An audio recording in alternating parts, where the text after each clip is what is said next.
Après 1 heure et demie de discussion préliminaire, le débat d'orientation budgétaire s'engage. Et l'heure est, si ce n'est grave, tout du moins solennelle. Il faut pour la municipalité trouver entre 8 et 10 millions d'euros.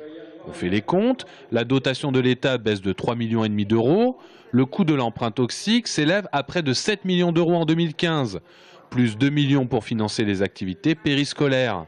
On avoisine les 12 millions d'euros, moins 1,3 million de recettes en 2014. Le compte n'est pas bon, mais il est là. On a des recettes qui baissent et on a des dépenses qui augmentent. Les dépenses augmentent en plus. En 2014, c'est le cas et c'est à nouveau le cas en 2015, plus vite que ne baissent les dépenses. Donc cet effet ciseau est amplifié sur cette hausse significative des dépenses. Pour la majorité de droite et du centre, l'idéal serait de trouver une solution à fiscalité constante, à niveau d'investissement constant et à niveau d'endettement constant. Et ça va être compliqué. Du coup, la gauche, qui savait l'exercice 2015 périlleux en termes budgétaires, appuie là où ça fait mal au portefeuille des Tourangeaux, les impôts. Est-ce qu'il y a augmentation des impôts locaux? On sent bien que ça va être peut-être ça le choix, mais que le maire a du mal à l'annoncer.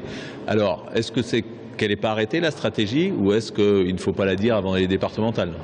Une ville qui cherche de l'argent pour équilibrer son budget, ce n'est pas extraordinaire. La ville de Tours a connu pareille situation en 2008.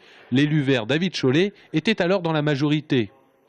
On a joué sur plusieurs ressorts. Il y a eu des augmentations de dotations, augmentation des recettes de la fiscalité indirecte, là ça paraît compromis, augmentation de la fiscalité directe, donc il y avait une augmentation de taux de 3% en 2008.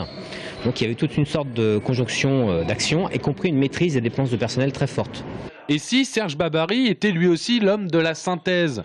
Un peu plus d'impôts, une touche d'emprunt avec des taux intéressants, de la vente d'immobilier municipal et une médiation au cordeau pour l'emprunt toxique. L'heure des arbitrages sera peut-être celui du saupoudrage.